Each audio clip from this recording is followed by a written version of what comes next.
odamlar yangi yil arafasida bir-biriga tabrik yuborar ekan. Xo'sh. Qanaqa tabrik? Yangi yilda sog'lik, baxt, omad deb yozishar ekan. O'zi ishonadimi bu yozganiga? Yo'q, lekin jo'natadi. Zato vijdoni tinch.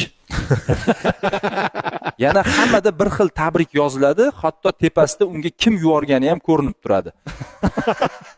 Odamlar dilidan chiqmas ekan-da bu tabriklar, ko'pi past.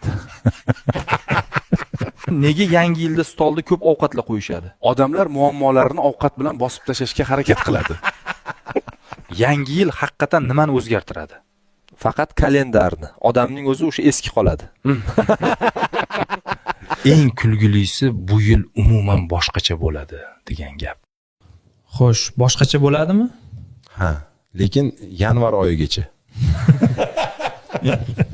Maymunlar yangi yilni nishonlaydimi? Yo'q, biza ertaga ham tirik bo'lsa shuni o'zi yetarli. Xulosa shuki, yangi yil yangi bahona. Eski muammolarni 12 oyga kechiktirish uchun. Demak, eng samimiy tabrik qaysi? Jim turish, ja bo'lmaganda yolg'on gapirmaysan.